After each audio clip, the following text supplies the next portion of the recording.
Busisiwe Mkhwebane says she's facing the consequences of investigating powerful people like President Cyril Ramaphosa. At the same time, Mkhwebane's payment of her legal team remains unresolved. Let's now get some details. Speaking to our reporter, Athi Mtongana, to unpack this further. Athi, good evening. Welcome to Johannesburg. Thank you so much.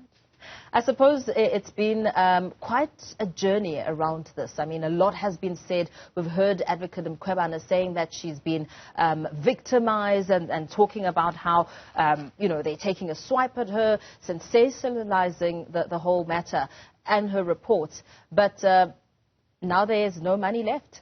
In fact, towards her end, or the end of her contributions in the Section 194 committee this evening, she pointed to how the media itself has been unfair in pointing out to how much Parliament, for example, has paid legal representation before courts. But in a nutshell, basically what we heard today through the correspondence of the Acting Public Protector, Advocate Kollega Dalega, to the Public Protector, saying that, well, they've run out of funds. They don't have any much more in their fund bill to be able to continue paying for the suspended Public Protector's legal fees. And that communication came from quite some time back.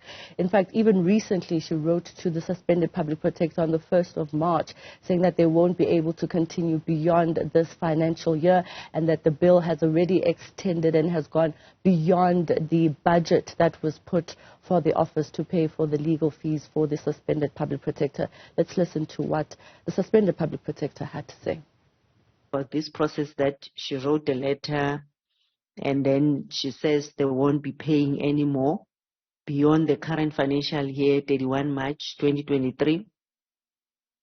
I spoke to the legal team and they were saying, hey, PP, they are doing a lot anyway of those other matters we are trying to resolve, just to make sure that this process is a legitimate process, but as well just to bring sanity to the whole process. And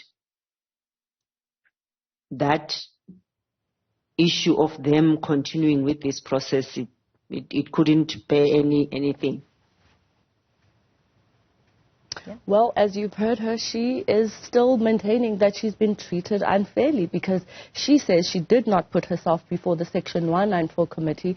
It is the evidence and the motion that was brought by the Democratic Alliance, the former chief whip, that has landed her before the committee. And you would recall that they went to court to challenge the entire process before it even began. And they even went as far as to get through the courts in order for her to actually get legal representation. And so at this stage, she's saying her hands are tied. She does not have resources personally to be able to continue funding or footing the bill for Advocate Dalimpofu and the rest of the legal team. So I'd like us to listen what Advocate Mpofu had to say as he parted the Section 194 committee this evening. But other than that, Chair, that's it for us, because we are now have other legal engagements. Because once you indicated that to us, of course, unless if we wanted our children to have no bread on the table, then we tried to wait for the miracle. But in any event, the miracle hasn't eventuated up to this point as I'm speaking to you.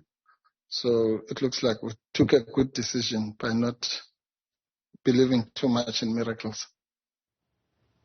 Yeah, not believing too much in miracles. I suppose question is, what happens next? The matter has not been concluded. The matter has not been concluded. The chairperson has to make a ruling on how they actually proceed from this point, because the Public Protector, Advocate Busisiwe Mkhwebane herself, like I said, she says her hands are tied, and the legal team is looking like they're already packing their bags and leaving. And so even in her letter, Advocate Mkhwebane, that is, indicated that beyond the 1st of April, they will not be able to, she will not be able to have legal representation. And the Office of the Public Protector, the Acting Public Protector, in her correspondence, saying that they even went went as far as to approach National Treasury and even the Department of Correctional Services, which did actually add some of the money that was needed, but beyond that they cannot do anything, and that they've literally run out of funds for this financial year. Yeah. Okay, let's perhaps leave it there for now. Athi Mtongana, thank you so much for speaking to us and giving us some insight on the latest developments around suspended advocate Busisiwe Mkhwebane's legal woes.